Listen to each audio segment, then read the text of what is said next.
What's up, guys? Welcome to Sports Spectrum. I am so excited for you to hear the improbable NFL journey of Zach Triner. He is the long snapper with the Tampa Bay Buccaneers. He is a Super Bowl champion. He is now entering year 6 in the NFL, and he was 28 years old when he was a rookie in 2019 with the Buccaneers. So you know there's a backstory to this, right? Not only was he waiting for many years and trying to stay ready and even realize or think through if this NFL journey was going to happen, but he also went to Division II Assumption in college as a defensive end and a long snapper. A lot of D2 guys do not make it to the NFL. It is very hard to make it to the NFL, no matter what stage of college that you played, but much less Division II. There's only 32 long snappers in the NFL. They don't keep backups upon backups like, other positions. So he's got one shot out of 32 here, basically, to get into the league. And he goes through a lot in his journey. And it's really cool to watch how God got a hold of his life in his late 20s. He prioritizes Jesus, and suddenly things start to fall into place. Now, that does not mean that when we prioritize Jesus, that we get the desires of our heart every single time. Everything works out perfectly the way we want to, but it works out perfectly the way God wants to. And God has orchestrated this journey for Zach Triner to make it to the NFL, to win a Super Bowl, to play with two heroes of his when he was watching the Patriots growing up in Rob Gronkowski and Tom Brady, and now to sign a new contract here in 2024 and prepare for his 6th NFL season with the Tampa Bay Buccaneers. It's an awesome story. It's that story that you want to play for your kids, right? You want to dream, you want to believe that someday you can do this. Well, look at Zach Triner's story. It's an amazing one, and I'm glad he's telling it here today on Sports Spectrum. It's coming up in just a moment. First, I want to say thank you to our friends at Water Mission. You can go to watermission.org/join the team, watermission.org/join the team, and be a part of the great work Water Mission is doing. They bring clean water, safe sanitation, and hygiene solutions to people in developing countries and disaster areas. They're a Christian nonprofit, so their focus is Jesus and then helping others with clean water by also believing that the living water, that is Jesus, is the way, the truth, and the life. So go to watermission.org/join the team. You can see all the great work they're doing. You can learn more, and you can sow into this amazing ministry. That's what we do here in the Romano household. We make sure some of our money goes every single month to Water Mission because I believe in the work that they do, bringing clean water, safe sanitation to people all around the world. You and I take that for granted, right? But there are millions upon millions of people all around the country who don't even have clean water, who don't have safe sanitation. Water Mission is stepping in and making a difference. Go to watermission.org/join the team and be a part of the great work that they are doing.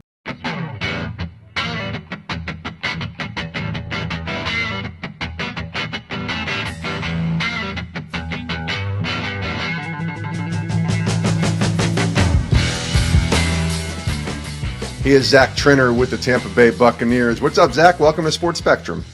Hey, what's going on? Thanks for having me. Yeah, man, it's good to see you. Good to talk to you. I want to start. Your journey's not your typical journey, almost improbable in some ways when you think about your football career. I want to tell that story in a second, but I always like to start with Christ, start with Jesus in the life of the people that we talk to. Tell me about Jesus in the life of Zach Triner. Yeah, Jesus worked in my life. So I grew up going to Sunday school on the Protestant side of things. Kind of fell away over the years, had the struggles in the teenage years and battled through it. And eventually we found our footing back. My wife grew up Catholic, so we did the Irish transition and we raising our kids Catholic. But I actually went to, this is part of the journey I'm sure we'll dive into, but there was a time I went to California and John Carney he kicked in the league for 2 decades. He's out there running the gym out in California. Yeah, exactly. Yep. And he gave me my first Bible. It was my own. And it was at a time in my life where I was just wandering and searching and hoping. And then he stepped into my life. And like you said, Jesus always provides those people in your life at the right time. And JC was one of those guys for me. And ever since then, I gave my life to Christ and it's been nothing but, there's challenges certainly, but it's been just a complete 360 in my life. Yeah, it's an interesting story that you share because I'm probably similar. I grew up Catholic, and I still love so many people who practice the Catholic faith. I'm probably more non-denominational now if you're getting all, deep into the weeds, but ultimately I'm just a follower of Jesus, and that's kind of where I live and where I rely on my strength and my faith. But when that happened, I was older. How old were you when you gave your life to Christ? I'm assuming you were probably in your 20s, right? Yeah, I think so. My rookie year was 28. I was 28. I think the year before that was 27. So call it 26, 27 was like that real turning point in my life. And then my wife and I actually got baptized at PAO in 2021, I think, or 2022. Yeah. So that was really the, depending on how you look at it, but those are the two milestones in our life when it comes to faith. Oh, yeah. That's what happened to me, too. And I only ask you for the age because I was about the same age, 26, 27. How do you look upon those years? I hate to say BC because it's so cliche, but before Christ. Because for me, I'm glad that I had the years that I did, but I'm grateful for the foundation, like kind of like what you said, go to church. I think I made all my catechisms and did all the things I was supposed to do as a good Catholic boy, but I never really had a relationship with Jesus until it was older. But I like looking back on those times too and remembering where I was and where God has brought me to. How do you view those years BC, before Jesus? Yeah, that's a great point. So I'm just really grateful for all of the seeds, and there are just so many people I look back on and have introduced me in just a non-pressure way, and they plant the seed. And we talk about it in the locker room all the time, is like even the conversations that we have with other guys in the locker room or just other non-believers, it's not our job to convert them. It's not our job to take credit for that or to, you know what I mean? Like all we can do is have a conversation, and a lot of people poured into me early on and had those conversations and planted those seeds. And it wasn't until, God's timing allows those to flourish. So I'm really grateful for all those seeds that were planted early on in my life, because I think that's a huge reason for where I'm at now. Yeah, they're all, it's funny when you're in the middle of it, you don't realize it obviously, but when you look back, you kind of see this, woven tapestry by God of how things kind of played a part in taking place. And even the John Carney story, right? Like you probably weren't thinking when you met John Carney that this was going to happen and you were going to get a Bible from him. You were probably going to, get reps in and train and hopefully get ready to, to pursue an NFL career. And here you are getting a Bible from this kicker. But that's how life works. That's how God works, which is really cool. When you, or if I had told Zach Triner when he was a freshman at Siena College in Loudonville, New York, shout out to my friends in the upstate, Albany, New York area in Loudonville. If I had talked to that Zach Triner and said, you know what, 13 years later, you're going to be preparing for your 6th season in the NFL, what do you think that college kid would have said to me if I told you that? Man, I've never had that position to me before, so I'm taking some time now. Like I'm getting goosebumps thinking about it. But the lacrosse part of my life was so awesome. I met so many great friends, and like the difference between lacrosse and football, you're a little bit more free. You're a little bit more like you can express more. It's a little bit more artsy, if you will. And then the football is like so scientific. So I was still in those like exploring years and kind of figuring everything out, still wandering a little bit and had a lot to learn. So if you had told me that at that time in my life, I probably would have been like, man, this guy is crazy, first off. But then like that little whisper in the back of my mind that I always wanted to explore would have been like, I told you so. So that it's interesting the way that you positioned it. Well, because I think I'm just curious what your mindset was being a lacrosse player your freshman year at Siena, turning into a football player. And that's ultimately you transfer to Assumption and, you pursue football. And even the football journey is kind of improbable in some cases to get to the NFL. But just wondering where your mindset was as a, 18-year-old kid, 19-year-old kid as a freshman playing lacrosse. If I'd have told you you'd end up in the NFL, just where that, you say I told you so, but maybe that still seems improbable. Like I say the same thing. If you'd have told me I would have ended up where I ended up and worked at ESPN and had all these, really cool opportunities in my journey when I was 18, I would have laughed at you because I would have said that's not even remotely possible. Although I would have said that's pretty cool too. Yeah. But kind of back to your point, like God just works in great ways. And at this point, I certainly like the narratives and the verbiage were a little bit different, but he was still working in my life. But that was one of the turning points in my life. So there was one late night, like we enjoyed ourselves. We came back and we're just telling war stories of high school. And I had a teammate that had mentioned he got highly recruited for football and chose lacrosse. And you could tell like there was a little bit of regret in his voice. And we're sitting there at 18, 19 years old. And that was actually the turning point for me because I'm listening to this friend who I look up to. He's probably the best athlete on our team. And he's talking about regret at 19. And I'm like, that's a long road to live with that regret for a time when like we could easily step out and do something to change that. So it was actually that conversation that I then went into the coach's office probably the next week and was like, I'm going to transfer to play football because at this time we had just won our conference. We had lost to Syracuse at the Carrier Dome. I was playing a great amount as a freshman, taking faceoffs and playing midi. And for me, I was like, I don't know how much more I'm going to get out of this. Like I kind of scratched that itch for lacrosse, but I was still empty. Like I was still searching. And, I had always run away from football for the longest time because of how much hard work it takes. And every sport has it, but for football, it was always different for me. So instead of running away, this was kind of my first point in my life where I looked it dead in the face, looked at what I should be doing or where that path, like where my actual life path is. And I was like, all right, it's going to be a lot of heavy lifting to get there. But like I said, I went into the coach's office and told him I was going to transfer and play football a couple of days, a week after that conversation. Wow. Yeah. Siena does not have a football program for those listening who might not know about Siena. I wonder if they did, if you would have just stayed and played football there instead. I don't who knows, right? At this point, you ended up at Assumption College in Massachusetts. You grew up outside of Boston.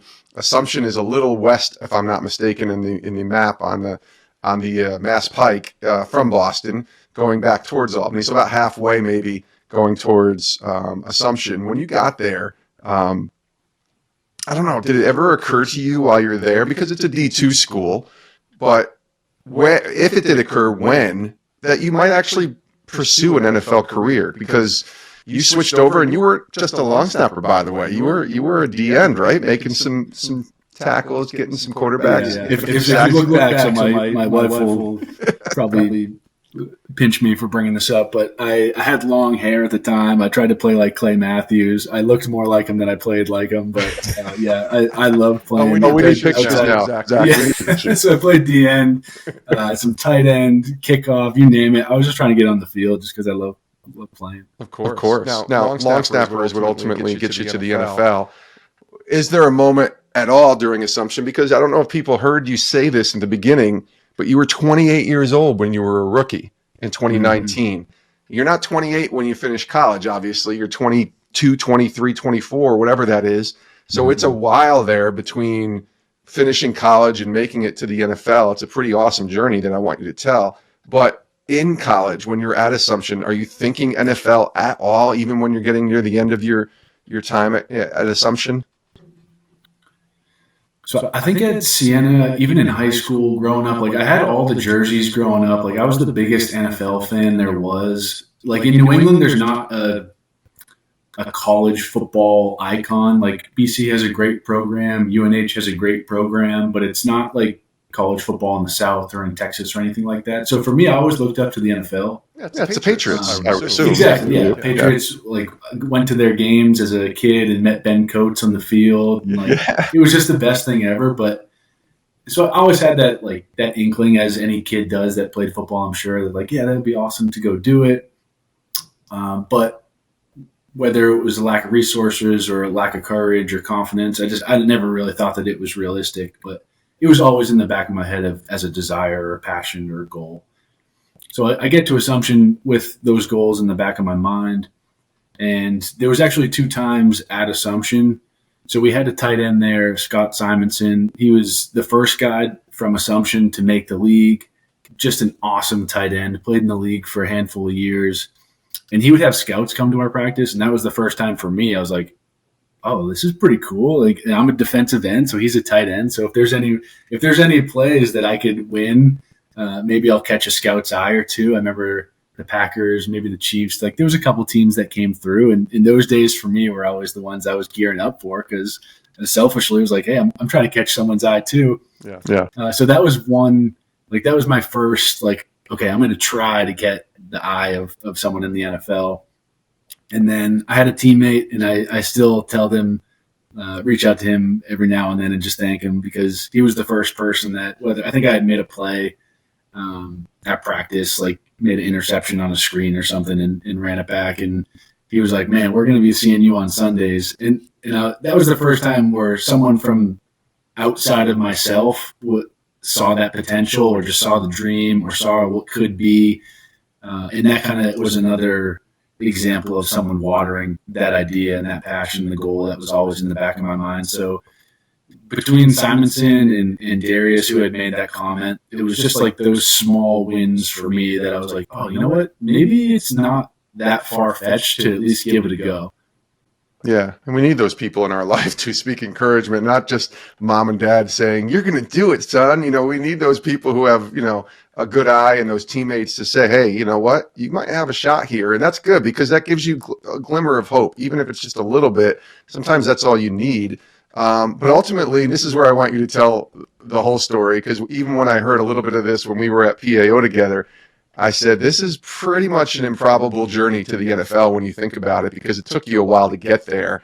Tell everybody what took place post-Assumption until you finally make it to Tampa in 2019 and get in the league, technically get in the league as a long snapper.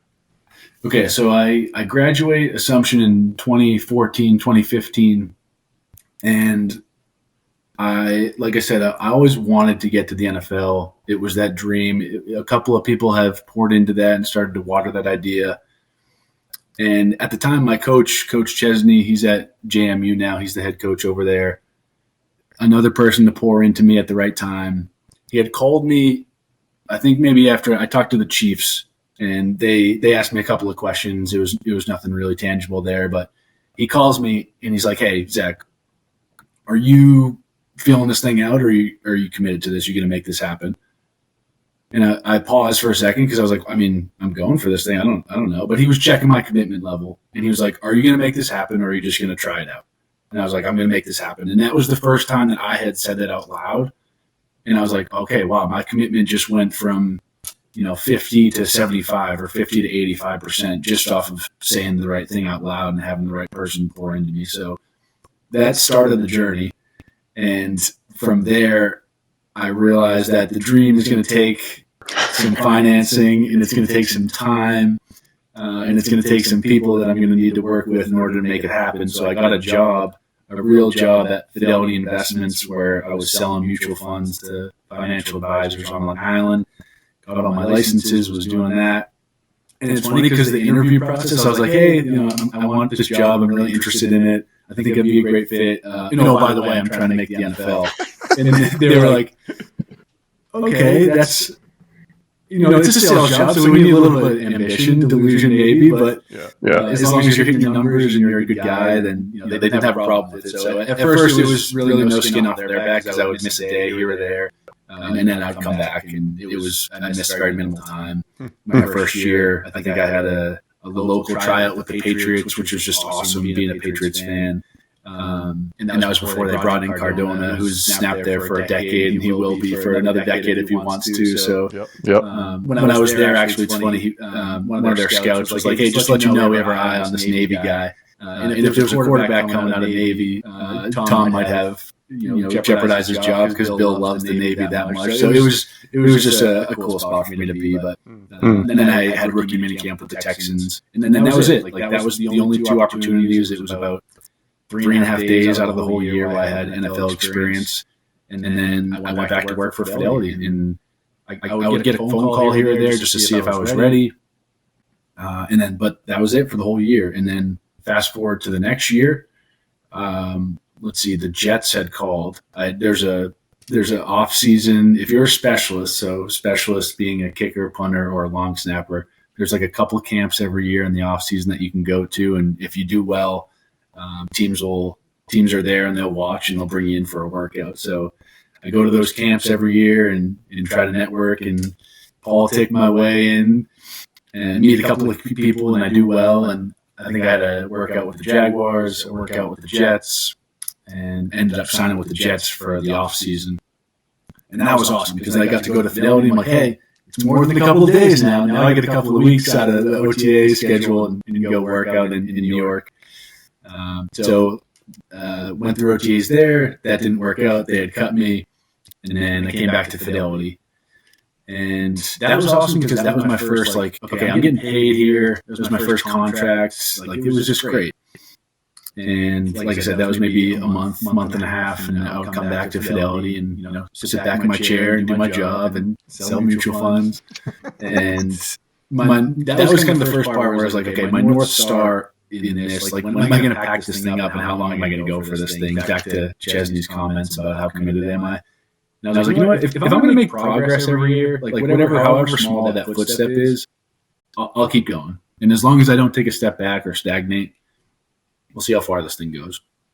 So the second year out of school, after I got cut by the Jets, a couple of workouts came through, whether it was the Lions or the Browns, and, just a day here or there. Yeah. If someone gets hurt, it's kind of how it goes.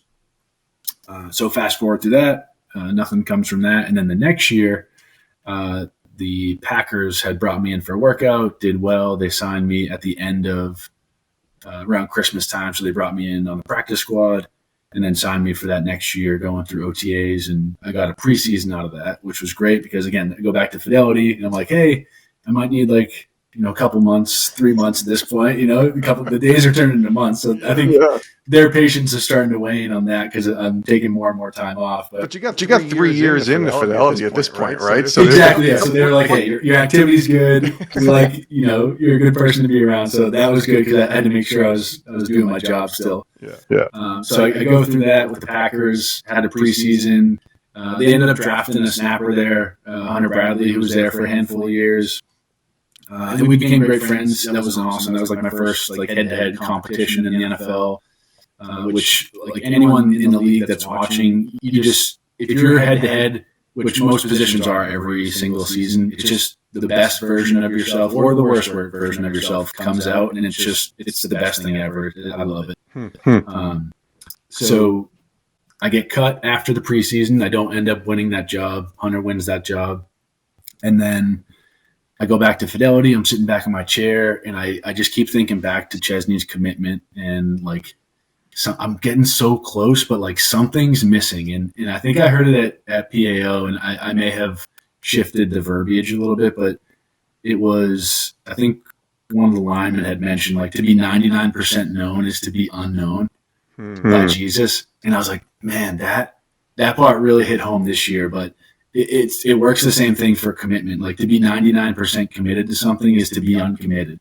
And I was 99% committed. So I go into Fidelity and I thank them from the bottom of my heart, the support that they've given me for these 3 years.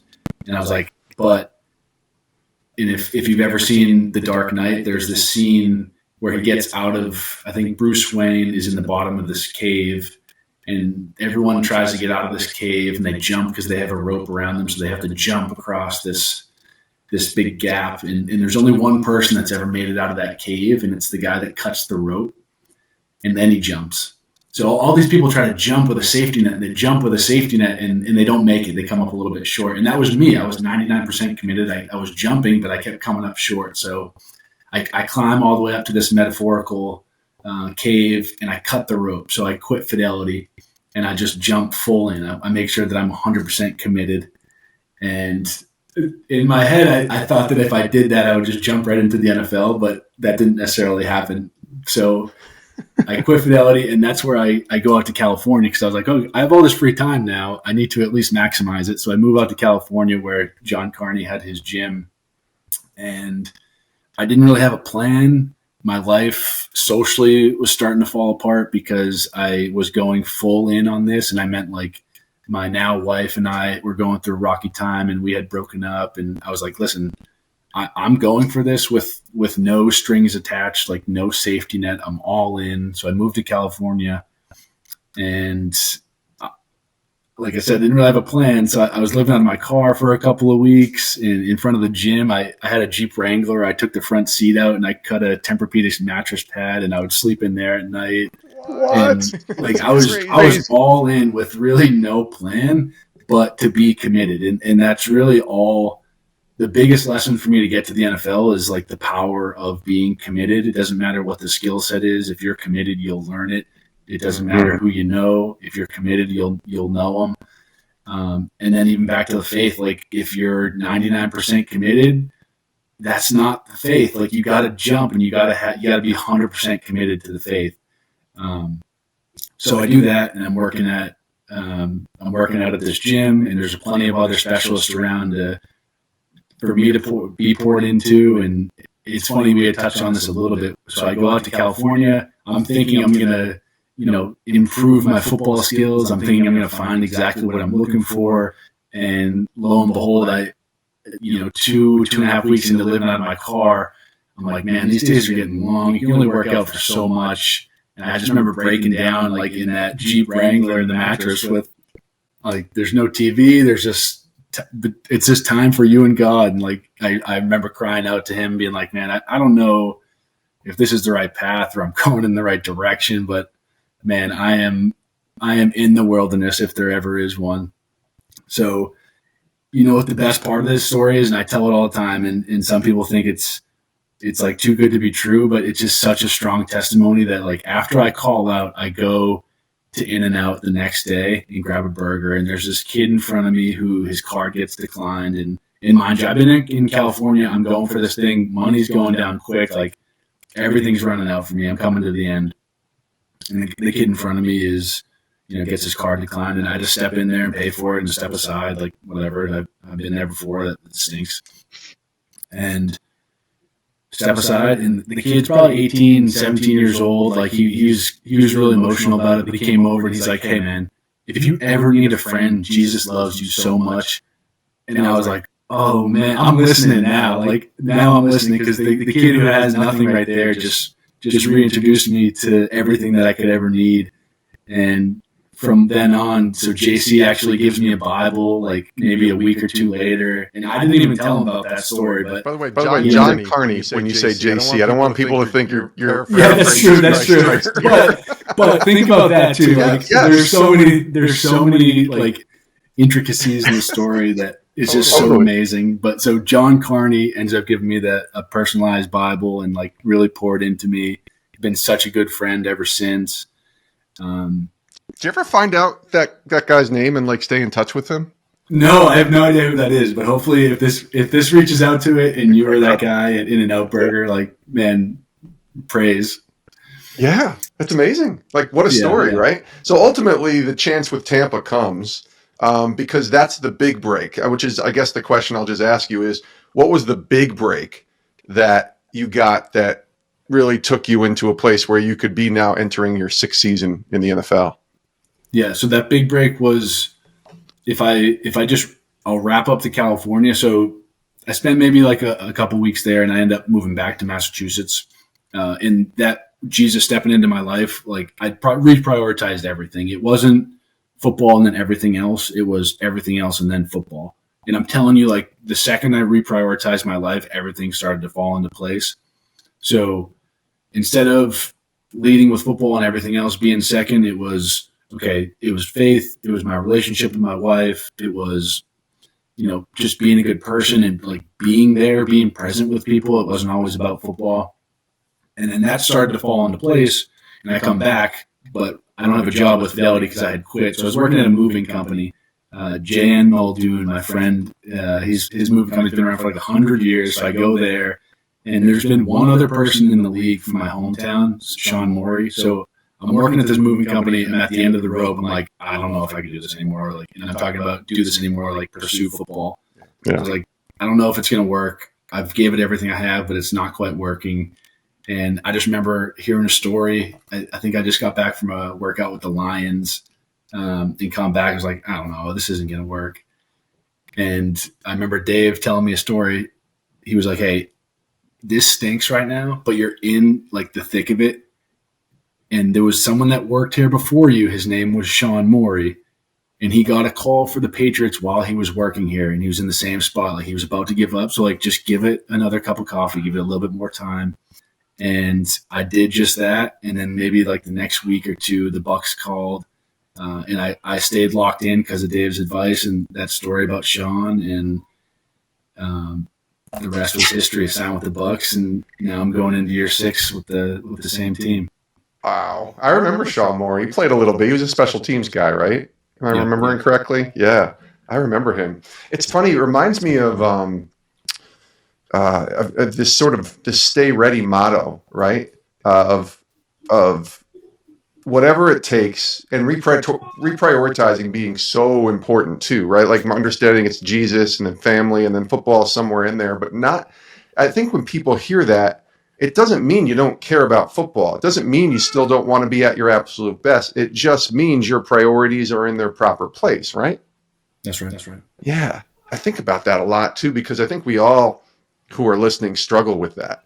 Like priorities, our priorities become my job or my church even, which is a good thing. But if it's out of whack and God's not the priority, not the things that you do, it could really take you to an interesting place. When you get this chance to be a long snapper in the NFL with Tampa Bay, and I do want to ask you about Brady and becoming a teammate of his, because this is a guy growing up in Massachusetts and being a Patriots fan, it had to be the most surreal thing finding out you're going to be a teammate of his. But for 1 year, you were not a teammate in 2019. What was that like when you know, because even when you get the contract signing and you go through and you get a training camp and a preseason, we've all watched Hard Knocks. We know what happens at the end of Hard Knocks for a lot of guys. That did not happen for you when you made the team. What was that moment like? And then being able to suit up and put on that uniform for a real game for the first time. It's funny. I've heard a couple of guys explain it the same way, but I never realized how it went down until the other side of it. So like when you make a team on Hard Knocks, right? Someone gets a call. If you get a call, you're coming in, bring your playbook, and you get cut. If you make the team, like all the fringe guys, if you make the team for the first time, no one calls you. So my wife and I are walking around the supermarket, and the deadline's coming up for the time. And I'm just staring at my phone neurotically, and the deadline comes and passes, and like 2 minutes go by, 3 minutes go by, 5 minutes go by, and I'm like, Chris, I think we might have pulled this off. And we go into the first team meeting, and I'm like, wow, like I can't believe that this is happening. And my code still works to get into the facility, right? Yeah, it's funny because like every day is like, still works, like we're still here. So yeah, the code worked the next day, and then I think the first game was with the 49ers, and there was like a concert. This is like the loudest thing ever because I come from Assumption, so like great place. Not a lot of fans there. Right. So season games are big stadiums, but not real loud and sometimes very empty too. Exactly. Yeah. So there was a full-blown concert going on. Live Like You Were Dying was going on. Like I get emotional thinking about it. And I was like, man, like that epitomizes exactly how I lived in order to get here. Like if I failed at this, that was okay. This is exactly the path I wanted to be on. And the lessons I was supposed to learn, I learned. But I remember listening to that concert, Live Like You Were Dying, for that first game against the Niners at home. And I was like, man, like unbelievably emotional, hard to control, like that first rep. And then once you break the glass, it's kind of, okay, now it's just another football game. But it was awesome. That's Tim McGraw, right? Live Like You're Dying, I think. Yeah. Right? Yeah. What a great song. It's not like everybody sees your journey in like 6 years, going on 6 years in the NFL, wins the Super Bowl in year 2. This is easy. Like Zach Triner is just living the life. That's why I wanted you to explain everything that went on in between, because I think people need to understand the journey for some guys I wouldn't say it's ever easy for anybody, but it might be kind of your scripted journey of going to college, playing great, going to the NFL, getting drafted and going on. Yours is not that. I would venture to say there were probably moments, even though you were never giving up or or that you might have not doubted yourself, but you thought, okay, this is probably not going to happen here because the realistic chances are pretty slim, and yet here it is. And then let's take it a step further. In 2020, COVID hits. It's the weirdest year of any of our lives. Football was weird as well. Empty stadiums, or very, very empty stadiums. But you get a new teammate who happened to be the guy that you rooted for probably for many years when you were in Massachusetts, and Mr. Brady. And then ultimately you're playing and winning a Super Bowl in year 2. What was that season like for you, just personally, for Zach Triner? I remember when that happened, and we signed Gronk as well. So that's right, we had both of these Patriot legends on the team. Course. And like the day that they signed, all my knucklehead friends from high school were like, I can't believe you stumbled into being teammates with Tom and Rob. Like, this is unbelievable. Right. And I was like, yeah, I can't either, but here we are. But I remember like when Tom got here, I was like, hey, I'm from Massachusetts. Like, this is really cool. Like, I'm really glad that you're here. And yeah, testament to him, like no matter where you are in the locker room, he's present. He'll give you the time of day, a great guy. And then like, it's just unbelievable what one person can do for like your expectations and to raise the tide of all the ships, if you will. Like I was fortunate to have Chesney at Assumption, and it was the same team really when he stepped into it, but the team completely turned around just based off of expectations and the way that what you said, how you carried yourself, your belief. And Tom did just that on the NFL stage, obviously, with all the teams that he's been around. But team was pretty much the same, a couple of great additions to add in there. But he steps in, and, I mean, really the biggest change for everyone was expectations. It was like, okay, Tom's here to win 7, and that's exactly what we're going to do. And like, it's funny that you're the same guy, but just a belief system can change how you walk, how you talk, how you carry yourself in your performance. That carries with me even into business, and like how you carry yourself, how you talk, how you present can change everyone else's surroundings. And that whatever, if you're in a boardroom or talking to management, like one person can change everything. And it's really just a belief system, and it's expectations and making sure that their North Star is the right one. Yeah, I call it a thermostat versus a thermometer. I think I put it in my book about like when a person walks in the room. I use the analogy when I met Pete Carroll at ESPN, and he walks in the room and it changes the temperature in the room to what he brings it to. It's almost like creating a culture, right? And you can be a thermometer and you can just adjust to the temperature when you're in there, or you can be the thermostat and be in the one setting the temperature. It sounds like that's probably what Tom Brady's been doing for years, but that's what he did with you guys when he walked in there. He was the thermostat. Definitely. Yeah, that's a great way of explaining it. I love that. And then you win a Super Bowl, by the way. I like that. Yeah. Oh, yeah, Tom Brady's here. We're going to win a Super Bowl. that must have been the most coolest thing ever when you think about it, right? Yeah, it was at home. And I alluded to this. Time ever to do that. Yeah, I alluded to it earlier, but that time where I met Ben Coates at the Patriots inter-squad scrimmage, like way back in the day when I was little, my grandfather was actually the one to bring me to that.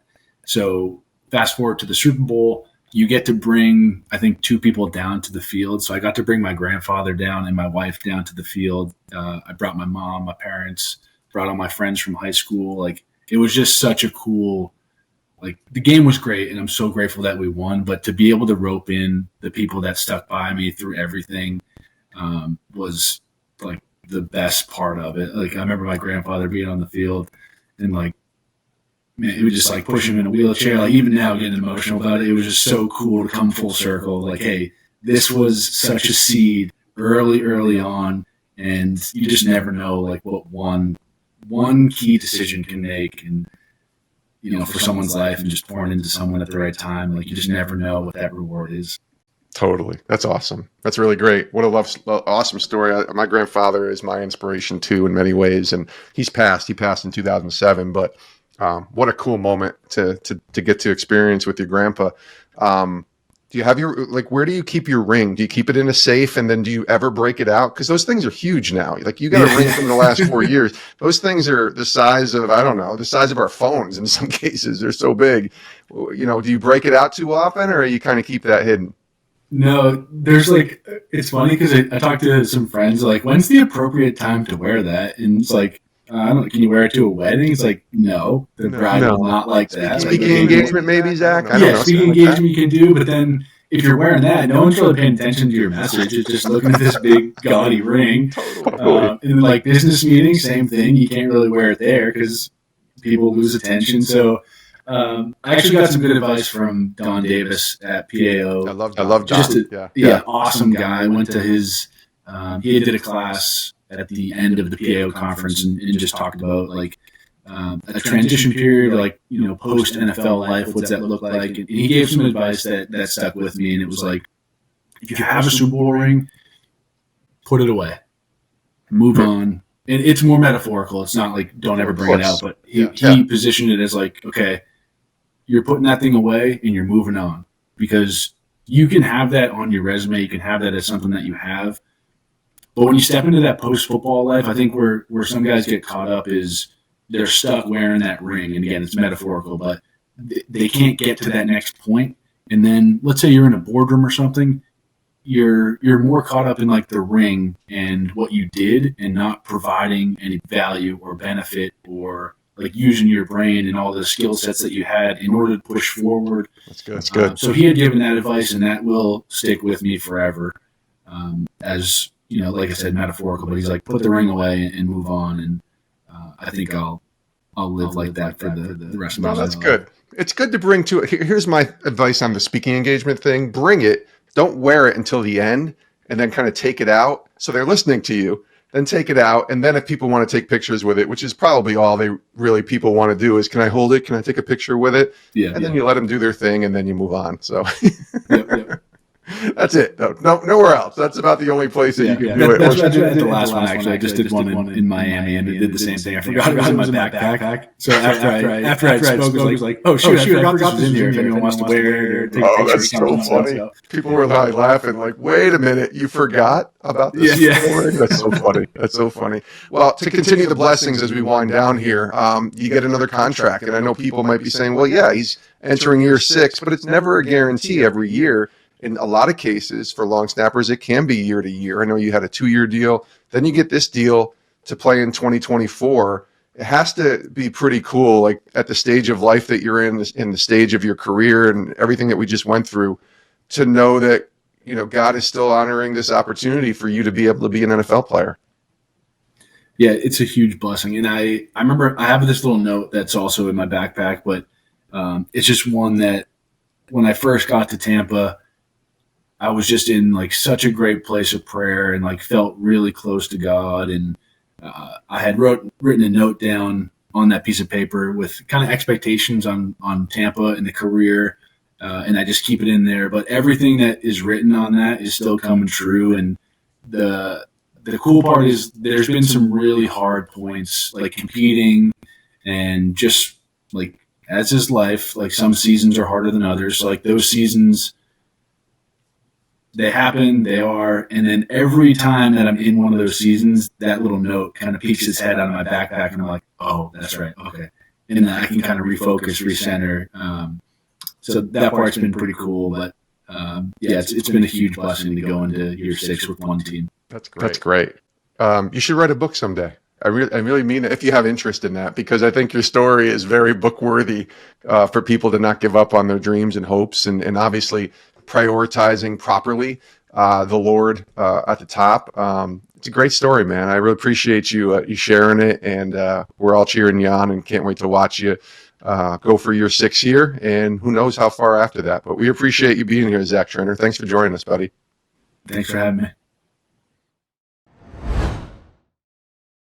And many thanks to Zach Triner for being our guest today on Sports Spectrum. He's got such an awesome story, doesn't he? Like, this is the guy who is living the dream in so many ways. The dream maybe wasn't even that big. Like, he knew in the back of his mind when he was a lacrosse player at Siena College in his freshman year that maybe this was something that could happen. But ultimately, so many things had to go right for Zach Triner to become an NFL player. I want this interview to be the one that you play for your kids, the ones that are dreaming, the ones that are hoping, the ones that have these aspirations to be a professional athlete or to be whatever they want to be. But the best part about Zach Triner's story is that he reprioritized his faith and put Jesus first.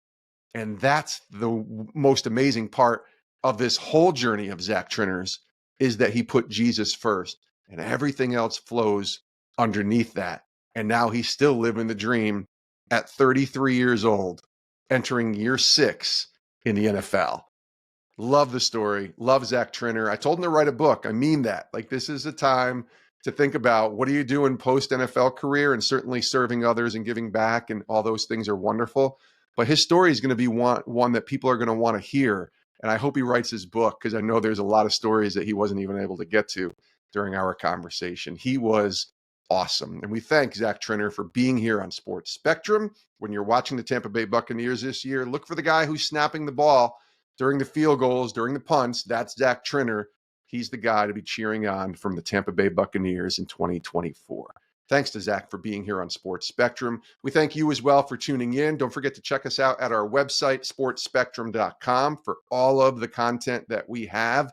When you talk about articles, podcasts, if you want to get a daily devotional, you can find that on our website, or you can even sign up to have that emailed to you each and every day, Monday through Friday, the Sports Spectrum Daily Devotional. It's all available at sportspectrum.com. And then whatever app you're listening to this podcast on, please consider subscribing or following to Sports Spectrum's podcast so you don't miss any more conversations like today's with Zach Triner. We love you guys. We thank you for tuning in. We really do. You guys are great ambassadors for Sports Spectrum. It means a ton to us. We hope you'll join us next time for another conversation on the intersection of sports and faith. We are Sports Spectrum. Have a great rest of your day. Hey, thanks for watching Sports Spectrum here on YouTube. You can click our next video, or you can check out our website, sportspectrum.com.